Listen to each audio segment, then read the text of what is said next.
Sean Ray here in Columbus, Ohio, just 48 hours before the 27th anniversary of the Arnold Sports Festival with one of the competitors, top competitor, IFBB champion, Europa Pro champion, Justin Compton, former NPC National Heavyweight champion. Justin, you didn't start out as a heavyweight champion at the Nationals. When was your first time and what did you place?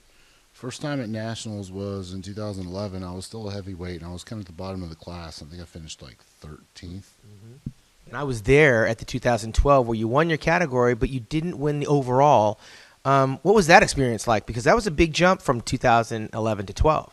Yeah, I mean, from 13th to 1st, I wasn't even really worried, I wasn't even thinking overall. I knew there was 2 pro cards given there, and I just wanted to walk home with one of them. Yeah, well, the majority of the people in the house, Brian Yersky ultimately won that championship. I actually had you winning that contest, but then you jumped into the IFBB fray, and you wound up in Chicago. I believe you were 5th place there? Yes, 5th at my first pro show at the Chicago Wings of Strength. And you were moving a little bit slow because you had a lot to fill out. How much weight and size did you put on from the Nationals to that show? Yeah, I was around between 220 and 224 at Nationals. I was struggling at the top of the heavies. And I think the Chicago Pro, I was right around 230, between 230, 232. And then this past year in Orlando, I was 240, 244. And right now I'm around 250, 255. And I think it's important that people... 255. It's important that people need to understand how young you are doing this because it's a very rare situation. So you turned pro at how old? 24. Yeah, 24 years old, and you chose your shows wisely. Even when you got 5th in Chicago Wings of Strength, a lot of people had you in the top 3. So ultimately winning the Europa Pro Championships this past year, what did that do for your confidence? I didn't get a big head, I didn't jump straight into the Olympia. I wasn't ready to get hammered just yet. I wouldn't say that I would have gotten hammered, but, I want to pick and choose my shows strategically. And I want to make sure when I did do the Olympia that, I want to be up there with the big boys. And I knew I wasn't ready to be, a top 5 Olympia in 2014. So I knew that my best options were to take a full off season, grow what I needed to do, pick up the lagging body parts, and just try to complete my physique and, come to the Arnold this year. I mean, it was really, it was almost like the plan was already set in stone, like it just couldn't get more perfect to do this. Absolutely. So you had to have a certain amount of patience. What were you working on in the interim? I mean, you win the Nationals, you win the Europa in Orlando. What do you have to go back to the gym and do? It sounds like it's just a maturing factor, but what were you actually working on in the gym during those times? Just overall, just trying to have a complete physique. I'm not looking to set PRs with, weights, and I'm not looking to hit a certain number on a scale. I'm trying to make my body as complete as possible while just staying aesthetic and, being as big as I can as well. So, I mean, you're not from the bodybuilding capital of the world out in Kentucky, but you were qualified to compete in last year's Mr. Olympia. Any pressure from people to tell you to get in that show? And what was it like sitting there knowing you could be on that stage and having to wait? Yeah, everybody wanted me to do the show. Everybody wanted to see me do the show. But the thing is, a lot of people didn't. When I actually sat down and explained them what I just said, that, I need this off season. They're like, oh yeah, I fully understand. They just assume that, when you qualify, you have to do it or you should do it. But, I was thinking longevity of my career, what's going to be best for me, what's best for Justin Compton, I did what I had to do. And whenever I tell people, that story, they fully understand. Well, you've been making some very strategic moves. You're now signed with Evogen. You're working with Hani Rambod, I believe it is. And you're 48 hours from the Arnold Classic. You're going up against some heavy hitters. 4-time champion Dexter Jackson's going to be here. Is there any added pressure going into this show by comparison to when you won out in the Europa?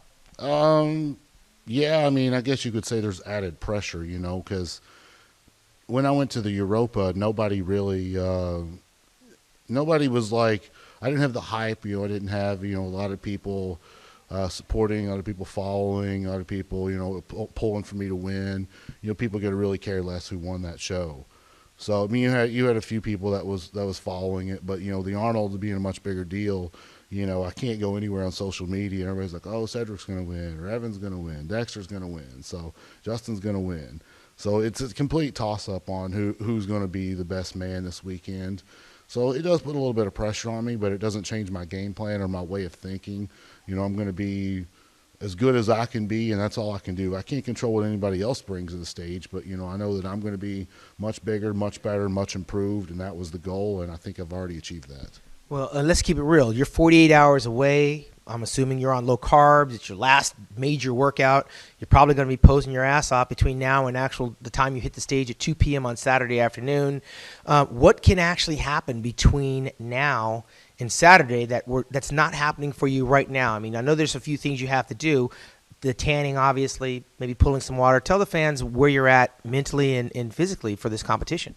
I've done a lot of shows. I mean, this is like our 13th or 14th show. So, I mean, I pretty much know the drill on what needs to be done. I mean, I don't really do low carbs. Anybody that follows me, my diet, I guess to me they're low carbs, but to normal people it would fluff them up pretty quickly. So, I still got more carb loading to do. I got to fill out. I'll cut a little bit of water. I'm not going to go nuts with that. I think there's too many voodoo tricks that people try to pull, and it screws them up at the last minute. But, the tanning, I'm actually getting ready to head out of here momentarily and meet up with Marilyn with Liquid Sun Rays, and she's going to, make me look good on that. So I don't really have any worries or anything like that. I feel like I'm in good hands. Well, if you win this competition this weekend, I think the life that you live now will change dramatically. You'll join the company of four-time champion Dexter Jackson, four-time champion Flex Wheeler, two-time champion Branch Warren and Kai Green, Kevin Lavroni. $130,000 prize money. That could change how you look at the sport from a business standpoint overnight, literally. What will that do for you and your lifestyle and your commitment to this game? I was speaking of people joining. Didn't you win this show at 26? I did win it, yes. So at 26, I would also be joining you in that ranks as well. So that would be a really big deal. As far as changing my life, I mean, I'm still going to be the same guy. You're not going to see me blowing money like crazy or trying to be somebody that I'm not. I'm going to think longevity. I'm going to invest this. If I win, God given that I win the show, I'm going to invest it properly and, start up, down the road, get myself into some businesses and, set myself up for retirement. What do you have to say to all those people that at some point in time maybe didn't get on the Justin Compton bandwagon to believe that you could get this high? I mean, you're going to be talking and hearing from Arnold Schwarzenegger in 48 hours. You're going to be rubbing elbows with guys you probably had magazine pictures on your wall. And you're going to be standing on the biggest stage in all of sports. You got 18,000 athletes, over 150,000 fans here in Columbus. It doesn't get much bigger than this. Are you going to take the time to kind of smell the roses along the way to the competition? I'm trying to just wear my blinders until we actually get there because I don't want any added stress or anxiety, being nervous. I'm just going to do my thing. I'm going to attend the meet and greet. I'm going to shake every hand's fan, tonight, in like a few hours. So, I do encourage, anyone to come out and see us tonight. And then we'll be at the eVision booth for a little while tomorrow, depending on, how my body's feeling, what I'm up for, and it depends on how long I'll actually be there. But, it's going to be an honor. Hopefully I'm the last man up there and I get to shake Arnold's hand and he hands me that big trophy. Well, give me the logic behind staying covered up because I know when I competed, and it was ages ago, but I've been retired 14 years. I think you weren't even in high school then. But what is the advantage of keeping covered up till showtime? I mean, a lot of artists, they paint their canvases. They got to step back and look at the picture. Bodybuilders, very similar. But in today's economy, a lot of bodybuilders stay covered up until they literally hit the stage. Is it because you want the great unveiling for the fans? You don't want to give it away too soon, or what's the logic? I don't really believe in that. I mean, I haven't posted any progress pictures or posing pictures, but my videos and stuff online, I'm in tank tops and sleeveless shirts, and you get a general idea where I'm at. I mean, at the end of the day, everybody's going to see you, so what's the big deal about holding out?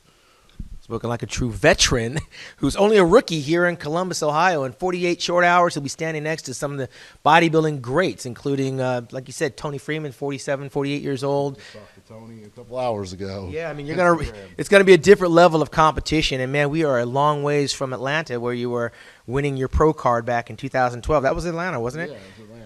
What do you have to say for somebody that wants to be a bodybuilder? I mean, you're living the dream right now. It's about to come true for you in a very short period of time. What advice do you have for the young guys? I guess the only advice that I could really say is just stay with it, but also have a backup plan because I realize that, the shoes that I'm in, I'm very fortunate and very thankful to be where I'm at. I never in a million years would have thought that me and you would be sitting here having this conversation 3 years ago would have been 2012. I never would have thought me and you would be having this conversation at the Arnold. I thought I would just be, some little local Kentucky competitor that, I made top 3 in the light heavies or the heavies, that's what I thought I would be, and I kept climbing. I kept telling myself, you got more. You can keep doing this, keep going, push, push, push. So inevitably, you just got to keep going and just maximize your own potential. I can tell you a few short years ago, Steve Bleckman said that you were going to be the guy to watch in several years, and here we are, and that guy's got a great eye for talent. And I told you should have won the overall back then, so I'm not surprised you're where you're at. Your medal will be tested going up against some very good, legitimate bodybuilders, and should you actually win here in Columbus, Ohio, will we see you on your first Mr. Olympia competition September? Yeah, I'm pretty sure that's safe to say that I'll be there. Well, that's what you're here for. You're here to do the business of trying to win here at the Arnold Classic in the 27th anniversary. I'm here with Justin Compton in Columbus, Ohio. For MuscularDevelopment.com, I'm Sean Ray.